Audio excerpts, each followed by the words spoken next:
Kita kasih naik ada Grace Zai. Aduh, susah kali namanya. Zai. Grace Zai. Ya, selamat pagi. Selamat pagi. Selamat malam, Grace Zai. Aduh, ternyata aku dinaikin. Ya, Grace, saya mau tanya dulu. Anda ini seorang Muslim kah? Oh, enggak bang, aku Kristen. Dari nama juga sudah kelihatan Kristen. Apa gerangan Anda mengajukan permintaan naik? Jadi aku ada pertanyaan bang. Jadi sebenarnya aku baru nonton abang, cuman aku banyak dengar dari keluarga yang nonton abang gitu kan.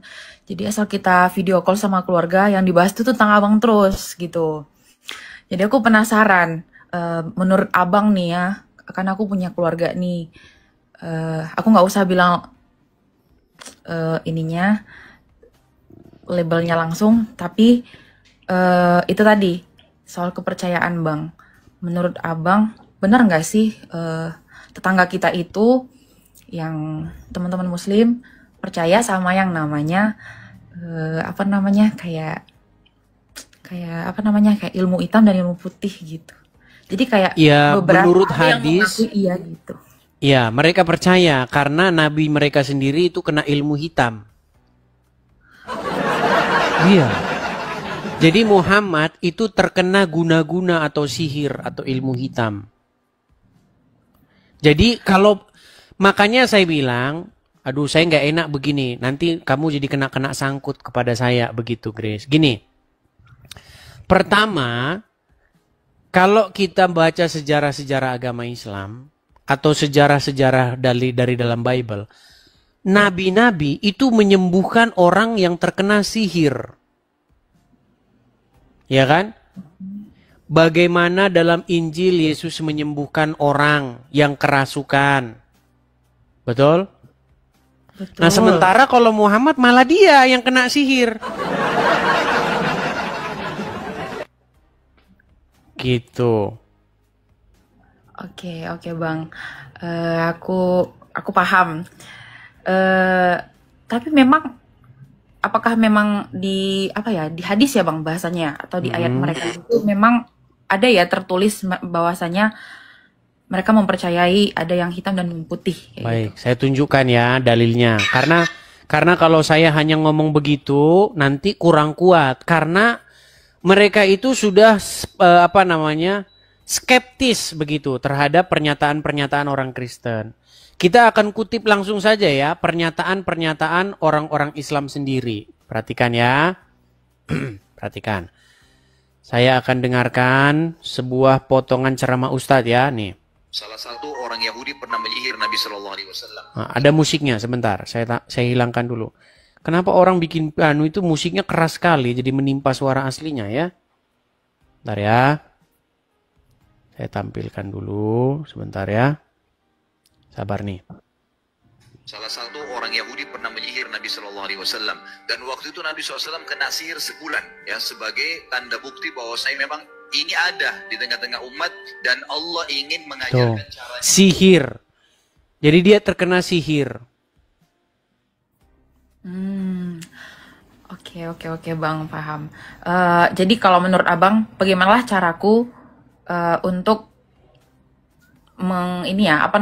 Kayak contoh kan di sini aku kan tinggal di Jakarta dan otomatis lebih banyak yang teman-teman tetangga sebelah daripada kita gitu ya bang. Bagaimana caraku untuk berbicara dengan baik ketika mereka kayak ayo Grace login kayak gitu bang. Ya, pertama-tama begini. Pertama-tama harus lihat sikap dulu dan perilaku. Bagaimana kita harus mencerminkan karakter yang tertulis di dalam Bible. Nah, kalau mereka baru menyinggung-nyinggung agama, baru. Salah satunya adalah pernyataan-pernyataan di dalam Al-Quran misalnya begini. Di dalam Al-Quran dikatakan bahwa orang-orang yang beriman dan bertawakal itu tidak akan bisa dipengaruhi oleh setan. Tidak bisa dipengaruhi oleh setan. Tidak bisa. Menurut Al-Quran. Tetapi Di dalam hadis Muhammad kena pengaruh sihir. Kita tahu sihir itu kan dari setan. Ya, betul Bang. Nah, maka kesimpulannya mustahil Muhammad termasuk orang yang beriman dan bertawakal.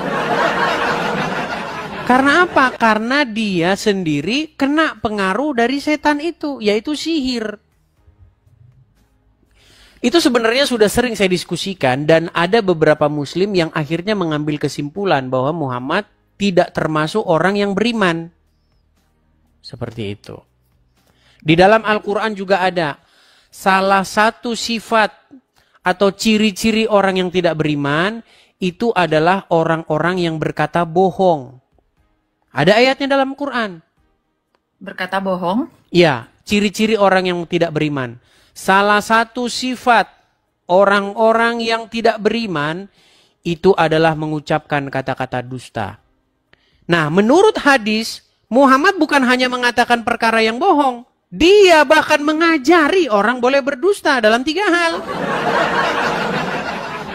Ada hadisnya Bang? Ada. Makanya begini, Grace sering-sering nonton Edis TV. Bila perlu ajak nobar mereka. Begitu. Begitu ya Grace ya? Siap Bang. Siap, siap Oke. Bang. Terima kasih Bang buat cerah. Sama-sama Grace. Saya turunkan ya. Saya turunkan. Oke. Selamat malam. Selamat malam. Ya teman-teman ya. Sekarang ini adalah sudah zaman era digital atau era internet. Jadi biasanya untuk menghindari konfrontasi fisik, teman-teman lewat media sosial. Kalau teman-teman menyampaikan ini di depan muka seorang muslim, bisa-bisa gelas melayang. Tapi kalau teman-teman menyampaikannya lewat perantaraan media sosial, paling nanti HP-nya sendiri yang dibanting sama dia. Iya. Seperti video saya yang debat dengan Raden Syiar Langit sampai HP dia ditonjok. Jadi itulah teman-teman, senjata pamungkas di zaman internet ini adalah HP Anda. HP Anda itu adalah senjata yang sangat canggih, senjata yang sangat ampuh. Ya. Jangan Anda pikir atau Anda jangan berpikir konvensional, masih menggunakan cangkul, arit. Itu alat-alat yang dipakai oleh orang-orang zaman dulu. Zaman sekarang yang dipakai itu HP. Makanya pergunakanlah HP kalian untuk mengupload, share, bagikan, posting kembali di media-media sosial kalian. Ambil bagian-bagian yang menarik. Nggak usah panjang-panjang. 1 menit. Ya, 2 menit orang udah nggak nonton lagi. Kecuali Anda udah punya nama. Kalau Anda udah punya nama, mau berjam-jam pun orang akan nonton terus. Tapi kalau Anda masih orang baru, ambillah video-video bagus itu. Atur, rapikan, ya kan?